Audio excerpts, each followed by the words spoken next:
결국 바닥 경기는 좀 어려울 수도 있고 증시에 있어서 외국인들이 안 들어올 수는 있겠습니다만 국내 증시의 체력만 갖고도 국내 증시가 버틸 수 있지 않겠느냐. 순환매가 돌면서 지수가 버티고 있다는 것은 이 힘은 어마어마하다. 정석대로 가시는 게 결국은 이긴다라는 그런 법칙을 잘 따르셨으면 좋겠습니다.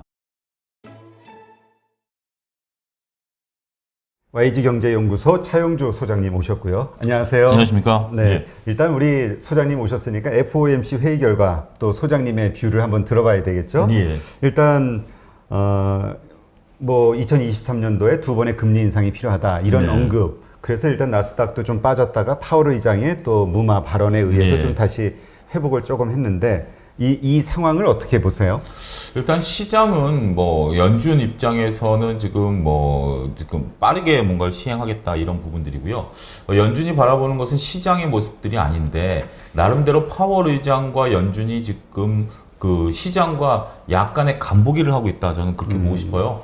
결국 뭐 시장이 무너지는 것을 바라는 어떠한 뭐 사람들은 없겠죠. 경제에 관련된 분들이라면. 하지만 연준을 바라보는 것은 물가 안정에 있지. 그리고 고용과 이런 쪽에 있지. 증시에 있어서 화랑세는 아니거든요. 근데 지금 중간에 보면 앨런 장관이 계시죠. 네. 앨런 장관이 이제 전직 그 FOMC 의장이시기 때문에 앨런 장관이 저는 보이지 않는 지금 뭐 손 같은 역할을 하고 있다 이렇게 좀 보고 있는 거고요.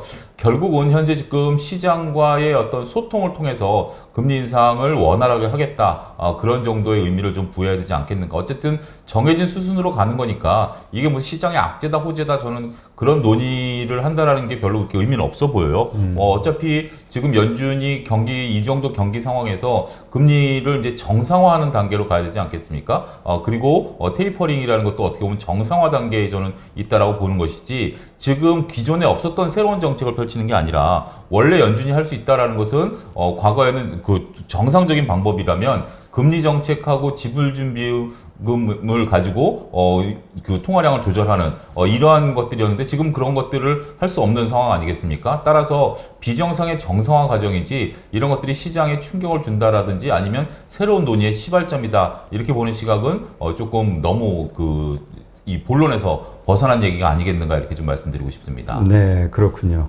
지금 그 이제 2023년, 근데만 또 그에 대한 조건으로 뭐 이제까지는 뭐 고용이라든가 테이퍼링 네. 그 조건이 있었잖아요. 그렇습니다. 예, 그 두 가지에 따라서 이제 맞추겠다.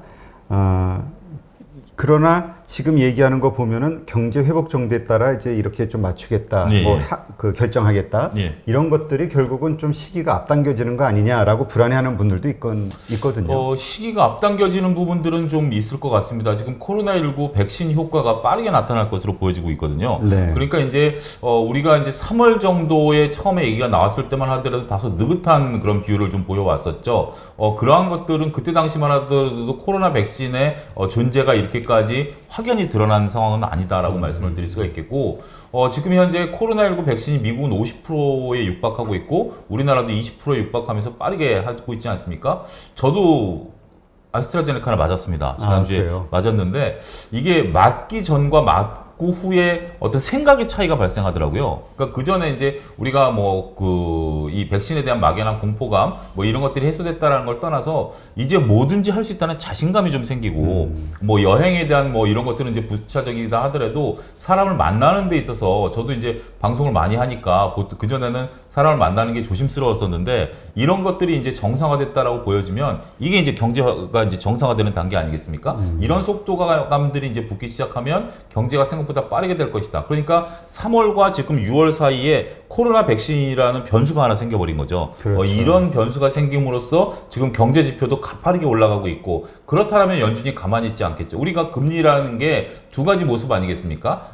제가 학교 다닐 때만 하더라도 금리와 증시는 서로 반대 방향이다라고 배웠습니다만 지금 배우는 학생들은 같은 방향으로 움직일 수 있다라는 식으로 배우고 있기 때문에 지금이 있어서 물론 이제 위험 자산에 대한 선호냐, 안전 자산에 대한 선호냐, 유동성에 대한 문제, 그다음에 외국인들이 우리나라 시장에 신흥국에 들어오지 못하는 문제 이런 것들이 발생한다 하더라도 지금 현재 체력만 놓고 본다 하더라도 충분히 시장은 견뎌낼 수 있다라고 보여지기 때문에 이러한 논의가 증시에 있어서 변동성 확대 요소라기보다는 어떻게 보면 지금 백신을 좀 증시가 맞고 있다라고 보여지는 거예요. 지금 그 버냉키 의장 이전만 하더라도 연준이 이런 것들을 좀 서프라이즈하게 발표한 게 있었는데 버냉키부터 소통이 나왔고 파월 의장 같은 버냉키만 하더라도 1년에 4번 기자회견을 했습니다. 하지만 파월 의장 같은 경우는 이제 매 회의 때마다 이런 기자회견을 하지 않습니까? 이런 건 시장과 소통하겠다라는 거기 때문에 시장에서 충격은 그렇게 크지 않을 수도 있다. 저는 그렇게 보고 싶습니다. 네, 그렇군요.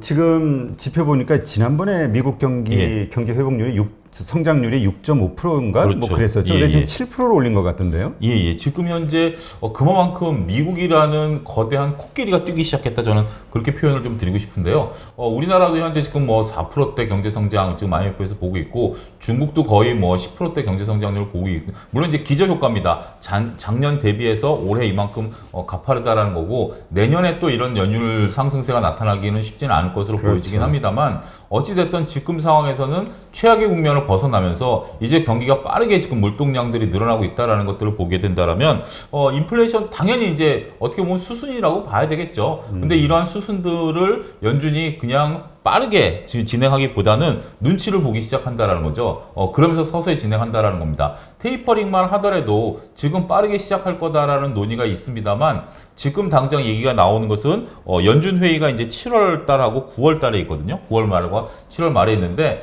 8월 달에 잭슨홀 미팅에서 발표를 하고 지금 이제 증권사들 리포트를 보면 8월 달에 잭슨홀 미팅에서 테이퍼링에 대한 얘기, 테이퍼링이라는 게 결국 금리를 올리기 이전에 유동성을 회수를 시작한다라는 거 아니겠습니까? 지금 현재 은행이 갖고 있었던 채권을 중앙은행이 사줬던 것을 다시 은행에 풀므로써 은행의 유동성을 회수하겠다라는 건데 이렇게 테이퍼링을 내년 1월부터 시작하겠다라는 것을 미리 선제적으로 밝히고 우리가 이제 금리도 그런 거 아니겠습니까? 처음에 그 유동성 회수 금리 인상 테이퍼링 얘기가 나올 때만 하더라도 10년물 국채 금리가 1.7까지 올라가면서 시장을 조금 조심스럽게 바라보게 만들었습니다만 이제는 1.4, 1.5에서 움직이는 그렇죠. 그런 상황으로 안정세를 찾고 있는 상황이기 때문에 아무리 이제 테이퍼링 얘기가 나오고 이런 테이퍼링 얘기와 더불어서 금리 인상 얘기가 나온다 하더라도 시장에 받는 충격은 지금 굉장히 체력이 굉장히 강화되어 있는 상황이기 때문에 쉽지 않을 수도 있다 이렇게 말씀드릴 수 있겠습니다. 네. 지금 그러니까 미국 경제는 참 좋단 말이에요. 네. 성장률 자꾸 올라가고 그러다 보니까 뭐 금리 인상 물론 네. 2023년 얘기는 합니다만은 어쨌든 그렇게 됐고 그러다 보니까 이제 신흥국 경제가 어려워지는 거 아니냐. 네. 예, 뭐 우리가 신흥국에 포함되기에는 좀 어려움지만 어쨌든 뭐 거기에 지금 포함돼 포함되니까. 있으니까. 예. 예. 그러니까 MSCI MSCI 예. 갑자기 단어가 생각이 안 나가지고 MSCI 예. MSCI 지수 어차피 우리 신흥국에 신흥국에 들어가 포함되는 있습니다. 거니까. 예. 네. 거기서 돈이 빠져나가고 비중이 줄으면은 뭐 어쩔 수 없는 거니까요. 그렇죠. 예. 그러다 보니까 지금은 오히려 한국 이 시장, 그러니까 신흥국 쪽에 투자를 좀 이렇게 좀 줄여야 되는 거 아니냐 이런 얘기 하시는 분들도 있거든요. 그렇습니다. 그러니까 이제 나비 효과라고 그러죠. 미국에서 네. 이제 나비가 팔랑거리면 우리나라에는 태풍이 몰아칠 수 있다. 이런 부분들이고요. 어제 이제 미국 증시가 나름대로 선방한 거에 비하면 국내 증시가 오늘 코스피가 좀 흔들렸다라는 원인도 그러한 것들에 일조를 했다라고 말씀드릴 수가 있겠죠. 외국인들이 그런 어떤 MSCI 지수라든지 선물과 좀 피해 있는 오히려 코스피 쪽으로 좀 들어왔고 코스피 쪽에서는 여전히 매도세가 나오고 있는 상황에서 코스피의 대장주들이 흔들리고 있다라는 것을 봐서는 충격을 당연히 받을 수 있다라고 좀 말씀드릴 수가 있겠습니다. 당연히 신흥국 입장에서는 악재가 되겠죠. 미국이 금리를 인상한다? 그러면 당연히 달러 강세가 이루어지고 원화 약세가 이루어지는 구조로 가게 된다면 가뜩이나마 지금 들어오지 않고 있는 외국인들이 더욱더 들어올 수 있는 요소가 되고 있지는 않죠. 그리고 안전자산보다 위험자산보다는 안전자산 수익률이 올라가게 된다면 대표적으로 위험자산으로 꼽히고 있는 가상화폐라든지 비트코인을 필두로 해서 그다음에 주식이라든지 아니면 원자재라든지 이런 것들이 흔들릴 가능성은 분명히 내포를 하고 있습니다. 하지만 이게 이제 그 이론적인 얘기고요. 그렇지만 지금 현재 경제 성장률이 빠르게 올라가고 있고 중국 경제 성장률이 미국과 현재 비교하고 있는 G2가 된 지는 벌써 오래되지 않았습니까? 우리나라 같은 경우도 글로벌 시장에 있어서 반도체, 정유, 자동차, 화학, 그 다음에 조선까지 보고 이런 수출 경기가 살아있다라고 보여진다면 결국 바닥 경기는 좀 어려울 수도 있고 증시에 있어서 외국인들이 안 들어올 수는 있겠습니다만 국내 증시의 체력만 갖고도 국내 증시가 버틸 수 있지 않겠느냐 저는 긍정적으로 좀 보고 싶습니다. 이게 우려할 바였으면 벌써 지수가 오히려 지금 뭐 신고가를 갱신해 가는 부분들은 조금 조심스러웠겠죠. 지금 정말 종목 여러분들 갖고 계신 종목 재미는 없으실 겁니다. 재미가 없다 하더라도 지수가 꾸역꾸역 더군다나 테이퍼링이라든지 금리 인상 얘기가 어제 오늘 얘기가 나온 게 아님에도 불구하고 이렇게 우상향하는 모습들을 보이고 있다는 것은 내재되어 있는 지금 주식시장에 대한 국내 투자자들의 잠재력 이런 것들은 어마어마하다. 이러한 것들은 과거 일반 투자자들 전업필들에서도 거의 뭐 30년 가까이 주식시장에 있었습니다만 이 정도의 힘까지 이게 이어질 것이다라는 것을 경험하지 못했었던 상황이기 때문에 저도 초반엔 좀 오판을 했었죠. 작년 말 정도면 이게 꺾일 것이야. 그리고 연초면 꺾일 것이야 이렇게 생각을 했었습니다만 제 생각을 보란 듯이 이제 그 잘못됐다라는 것을 인정하게 만들 정도로 시장이 강한 힘을 보이고 있기 때문에 이런 것들은 현재 지금 미국 시장의 금리 인상이라든지 이러한 파고들도 충분히 견뎌낼 수 있지 않겠는가 말씀드리고 싶습니다. 네. 지금 그동안 그 뭐죠? 테이퍼링이라든가 금리 네. 인상이 FOMC 회의에서 뭔가 어떤 변수들이 나오지 않을까 싶은 생각에 사실 그동안 금융주들이 좋은 네. 흐름을 보였잖아요. 예. 근데 앞으로 어떻게 되는 건가요? 2023년이 아직 멀었잖아요. 예, 멀었고 지금 현재 금융주들을 본다라면 뭐 오늘 같은 경우 보험이라든지 은행들이 좀 많이 상대적인 강세를 보였다라고 말씀드릴 수가 있겠는데 저는 이 금리 인상에 기대서 보험주를 사는 것은 추천드리고 싶지는 않습니다. 오히려 금리 인상과 별개로 은행주라든지 증권주 사는 것은 추천드리고 싶어요. 그러니까 이제 요 섹터들을 나누고 보면 금리 인상에 수혜주는 보험주다라는 부분들이 있는데 보험사들이 현재 지금 영업이 잘 안 되죠. 네. 영업이 잘 안 되고 이제는 손해율이 좀 올라가겠죠. 2020년에는 손해율들이 좀 낮아지긴 했습니다만 활동이 늘어나면 2020년에는 손해율이 올라갈 것이고 그 다음에 또 하나의 거대한 매기가 등장하지 않았습니까? 카카오의 매기가 또 등장을 했고 이런 부분들을 보면 보험사는 좀 어렵고 또 보험사들이 지금 안고 있는 문제점들이 지금 어제 또 언론에 보도가 됐는데 이게 해외 대체 자산에 투자했던 것들이 대규모 손실로 지금 돌아오고 있습니다. 정말 묻지마식 투자했었던 호텔이라든지 뭐 상가 건물이랑 샀던 것들이 2020년에 박살이 나면서 원금 손실까지 발생할 수 있다라는 게 보험사들의 지금 이제 골머리인데 은행하고 증권을 제가 잘 바라보는 이유 중에 하나는 조금 다소 다르긴 합니다만 실적이 이게 은행 같은 경우 예대 마진에 따른 천수답 그다음에 증권주들 같은 경우도 수입 수수료에 대한 천수답이었었다라면 이제는 이게 바뀌었다라는 겁니다. 은행 같은 경우도 이자 수입이 예대 마진이 전체 수익의 대략 한 50%까지 낮아졌고요. 비이자 수입이 상당히 많이 늘었습니다. 이게 펀드 판매라든지 아니 다양한 금융상품의 판매, 자회사인 증권회사와 보험회사의 수익원 이런 것들 때문에 금융주주들이 지금 현재 탄탄해지고 있거든요. 그런 부분들 때문에 저는 이제는 그 은행 금융지주회사를 다시 봐야 되고 증권회사 같은 경우도 지금 현재 수입 수수료로 그 이자 수입 수수료 가지고 먹고 살지 않습니다. 비용을 대폭 줄여놓은 상태에서 수입 이자 수입이라든지 대체자산 투자라든지 아니면 전반적인 어떤 뭐 자체 운용이라든지 이런 쪽들을 먹고 살고 있기 때문에 이런 쪽들은 지금 현재 좀 어떻게 보면 아직까지는 저평가 국면에 있다. 저는 따라서 금리 인상에 따른 수혜를 일부 볼 수는 있겠습니다만 그런 원인보다는 현재 지금 늘어나고 있는 기업의 실적이 더 중요하지 않겠는가 그렇게 말씀드리고 싶습니다. 네, 그렇군요. 그러니까 하여튼 우리 이 주가라는 건 기대감으로 상승하는데 그 기대감이 또 확인되면 또 떨어지게 돼 있으니까. 그렇죠. 자, 일단 인플레이션에 대한 이 여러 가지 우려 속에서도 어쨌든 국내 증시는 잘 버티고 있는 것 같아요. 어제도 보면은 그 중국 증시는 뭐 많이 하락했다면서요. 네. 근데 한국은 잘 그렇게 상승을 했었고.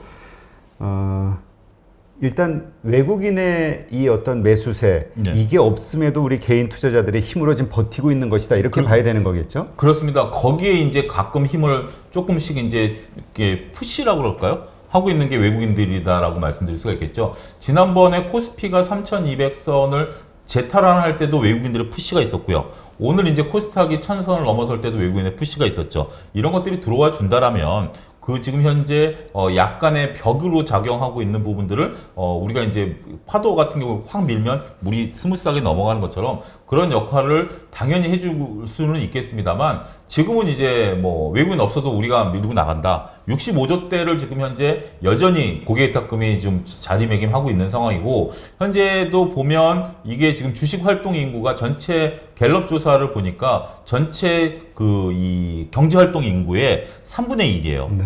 경제활동 인구의 3분의 1이라고 본다라면 어마어마한 수치거든요. 이거는 역대 최고 수치입니다. 이럴 정도로 현재 지금 많은 분들이 주식 투자를 하고 있고 주식 투자를 계속 이어가겠다라고 하고 있고 젊은 층들이 계속해서 유입이 되고 있기 때문에 지금 시장은 어떻게 보면은 좀 답답한 흐름 종목별로 보면 답답한 흐름들을 네. 좀 보이고는 있죠. 고점 대비한 삼성전자가 10,000원 넘게 빠져 있기 때문에 답답한 흐름을 보이고는 있습니다만 이런 것들이 순환매가 돌면서 지수가 버티고 있다는 것은 이 힘은 어마어마하다. 그리고 장중에 여러분들 느끼실 것들이 정말 움직임이 작아요. 옛날 같으면 이게 지금 이 상황에서 지수가 밀릴 것 같으면 빠지는 종목이 4, 5%씩 빠지는 종목들이 나타나고 그렇죠. 올라가는 종목들도 나름대로 확 쏠림 현상들이 나타나야 되는데 지금 쏠림 현상도 없고 떨어지는 종목도 그렇게 없는 상황에서 옆으로 기고 있기 때문에 투자자 입장에서 보면은 매일매일 집중해서 보시는 분들은 정말 녹아내린다라는 표현이 맞을 정도로 쉽지 않은 장이긴 합니다만 조금 한 발 떨어져서 기다리고 계신 분들은 지수 올라가네 내 종목 이번엔 조금 조정받고 있네 좀 기다려볼까 뭐 이런 심정적으로 보실 수가 있기 때문에 그렇게 우려할 시장은 아니다 이렇게 정리를 해드릴 수가 있겠습니다. 네.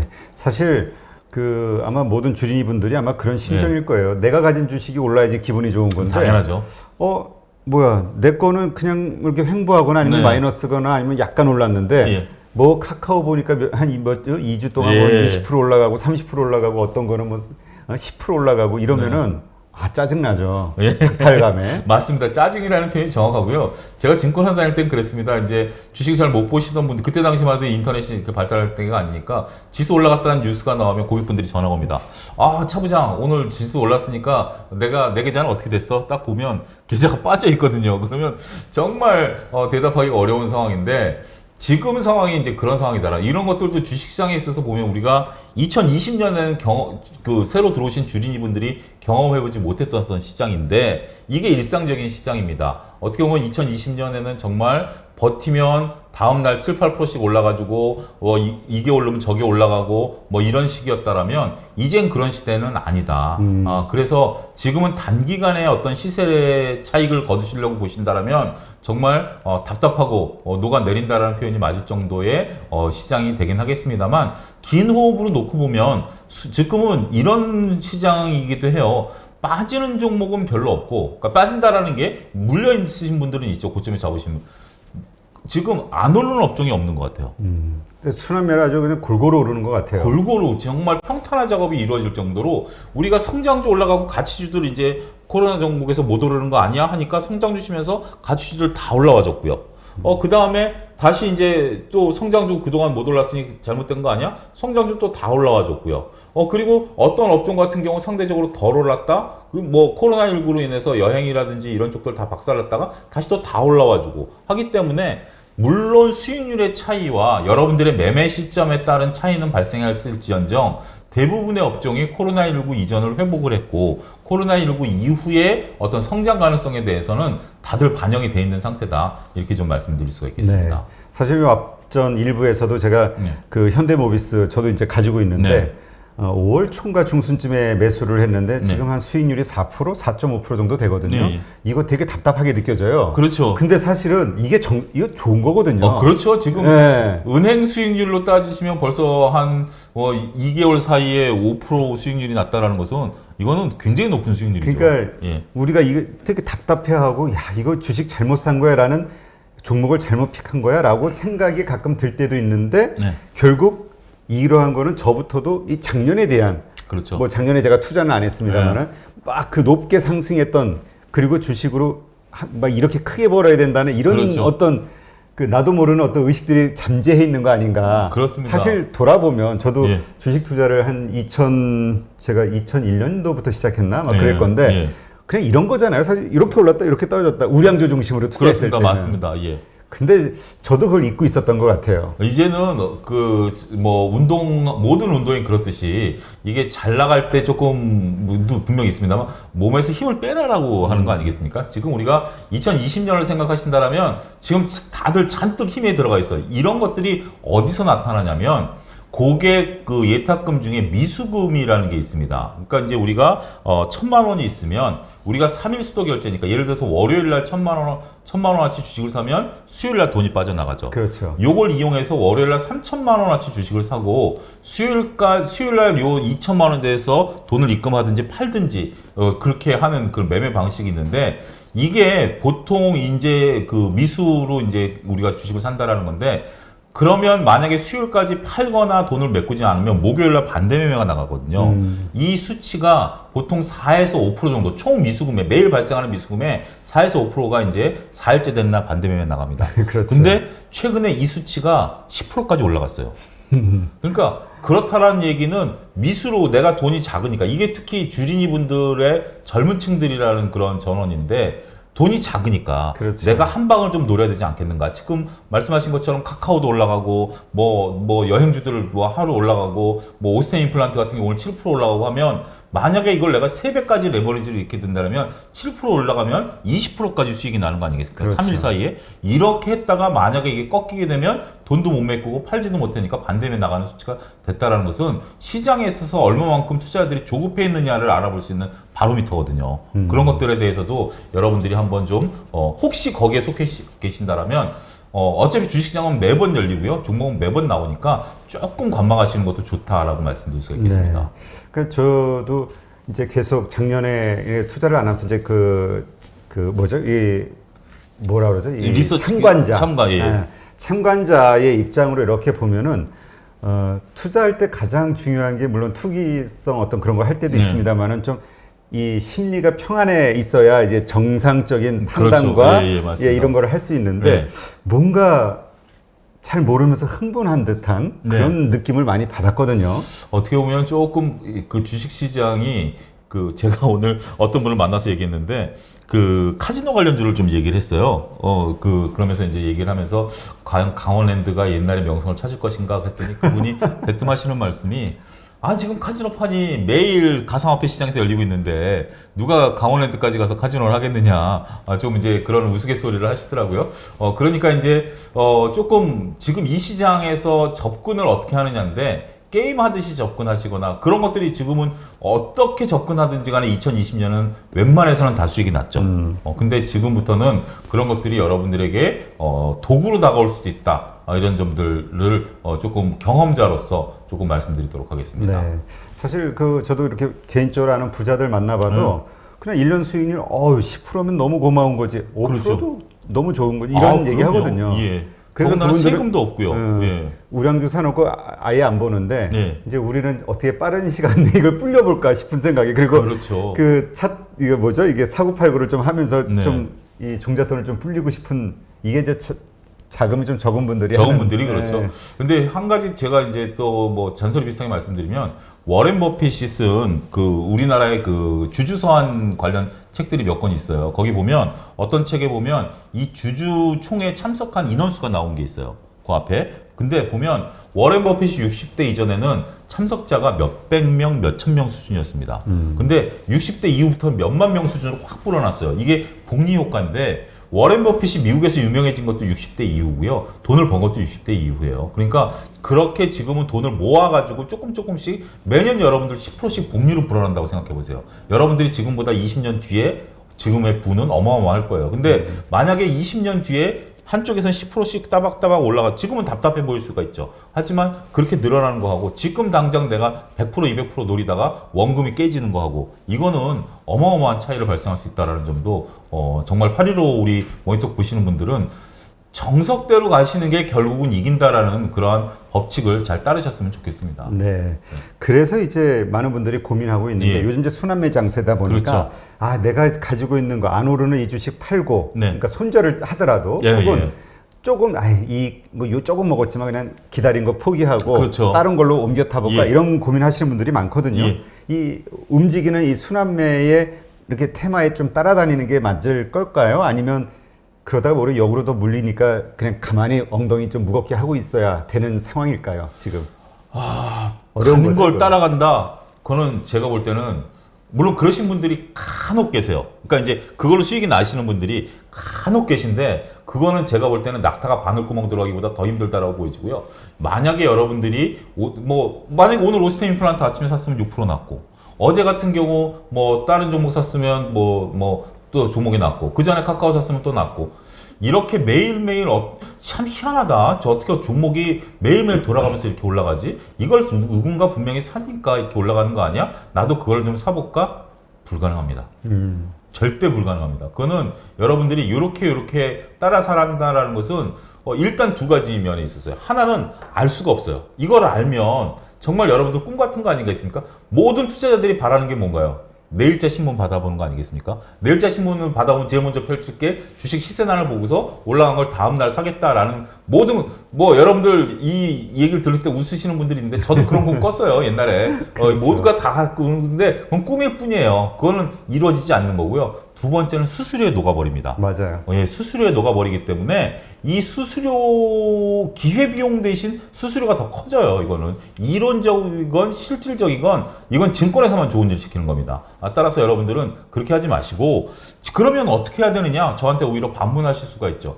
지금은 앞서 언급드렸다시피 모든 게 고르게 올라왔어요. 물론 높낮이는 조금 다르죠. 높낮이는 다르지만 옛날처럼 안 오르는 건 안 오르고 올라가는 건 올라가는 게 아니라 모든 게 올라왔기 때문에 오히려 여러분들이 갖고 계신 게 문제가 있는지 없는지만 체크하시면 돼요.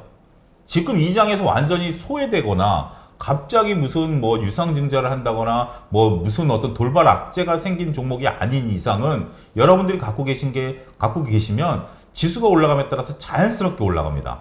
따라서 지금은 차라리 오늘은 내 종목이 안 오르네? 그러면 2, 3일 있다 오르겠지 라고 생각을 하셔야지 내 종목 안 오르고 옆에 동료가 갖고 있는 종목이 올라가니까 한다. 이거는 여러분들 영역 밖이에요. 능력 밖이에요. 이걸 할 수 있는 분들은 제가 볼 때 제 주위에는 아무도 안 계십니다. 네. 네. 그러니까 이게 작으니까 네. 좀 리스크하게 자꾸 불려야 되는 거 아니야? 그렇죠. 라고 이제 생각하시는데 사실은 크든 작든 돈은 아주 소중하게 안정적인 방식으로 그러자는 분들도 있겠지만 네. 그게 좀 더 범용적으로 대중적으로 성공할 확률이 크다는 거잖아요. 그러니까 저는 이제 등치는 이만해도 힘은 약합니다. 제가 이제 골프라는 예를 좀 들어드리면 저는 비거리가 안 나와요. 그러니까 남자들 그런 거 있잖아요. 원래 딱 서가지고 드라이버 꺼내가지고 딱 날릴 때 누구는 쫙 한 250m 날아가고 저는 100m 날아가면 솔직히 위축되는 건 사실이에요. 그거를 저도 위축이 되니까 초반에는 어떻게 했냐면 어깨에 힘이 잔뜩 들어가서 무조건 장작패듯이 팼어요. 맞아요. 그럼 똑바로 날아가기는커녕 옆으로 휘면서 오비가 나버리면서 점수가 더 올라가 버립니다. 그러니까 그럴 바에는 차라리 남들 250m, 300m 날아가더라도 난 100m만 날아가더라도 꾸준히 앞으로 가면 결국은 끝에 가서 다 만나더라고요. 그런 전략을 하면 그러니까 남들이 딱 때릴 땐 박수 쳐주고 그래 너 잘한다. 하지만 끝에 가서 내가 이기면 되는 것이지 그거에 내가 뒤져가지고 되지도 않는 것을 한다? 그거는 인생 철학에 있어서 안 되더라고요. 네. 제가 어저께 인터뷰한 분이 있는데 네. 그 영상이 아마 한 22일 정도 올라갈 겁니다. 근데 예. 이분이 지금 나이가 32살인데 젊으시네요. 네, 여성이에요, 그것도. 예. 20살 때 이제 직장 생활을 시작한 거예요. 예. 20살 때 시작하면서 받은 월급이 얼마냐면 120만 원. 근데 최저임금 받으셨네요. 거의 그때 당시에. 그러니까 예. 그 120만 원을 가지고 예. 4년 반 만에 1억의 종잣돈을 만들고 종잣돈을, 예. 그리고 추가로 2년 반 만에 추가로 또 1억을 더 모은 거예요. 그 2억의 종잣돈을 만든 예. 거예요. 그리고 나서 그걸 가지고 투자를 시작해가지고 네. 그걸 가지고 지금 20억이 됐어요. 그러니까. 32살. 예. 그러니까 제가 그래서 작은 돈을 받았을 때 어떤 분은 이러잖아요. 보통 이 작은 돈 가지고 언제 돈 모아. 네. 근데 이분의 말은 네. 전혀 그런 생각이 안 돼요. 작은 돈일수록 더 아끼면서 더 그걸 조금이라도 더 안전하게 불릴 생각. 그러니까요. 그리고 그 과정 속에서 목돈이 되기 시작할 때 투자에 대한 공부를 시작해가지고 최대한 그 리스크를 줄여나가는. 하여튼 나중에 영상 보시면 정말 저도 혀를 들는. 저도 그 재테크 강의를 이제 나가면서 제가 그 신임 공무원들, 네. 모 지역의 신임 공무원들 그 강의 의뢰가 들어와서 엊그제 했을 때 저도 제가 그런 말씀을 드렸어요. 여러분들이 공무원들이니까 연금은 신경 안 쓰더라도 그렇죠. 일단 여러분들이 뭐 이제 투자의 개념들을 하려면 3천만 원까지는 눈 딱 감고 은행에서 모아라. 3천만 원이 생기면 여러분들이 투자에 대한 눈들이 생길 것이다.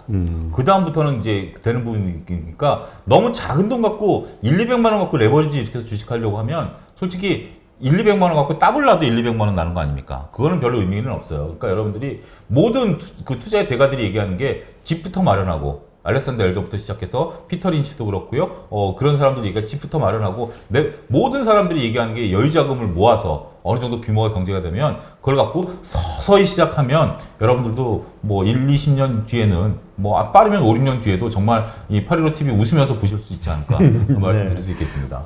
분명히 말씀드릴 수 있는 거는 저희 방송 잘 보시면 돈 버실 수 있어요. 맞습니다. 여기서 나오는 정보를 어떻게 자기 것으로 만드느냐. 맞습니다. 예, 제가 하여튼 요거는 나중에 영상을 하나 만들어서 저도 꼭 챙겨봐야 되겠습니다. 네, 공개를 하겠습니다. 일단 그 여성분 거는 먼저 꼭 챙겨봐야 되겠습니다. 네. 예.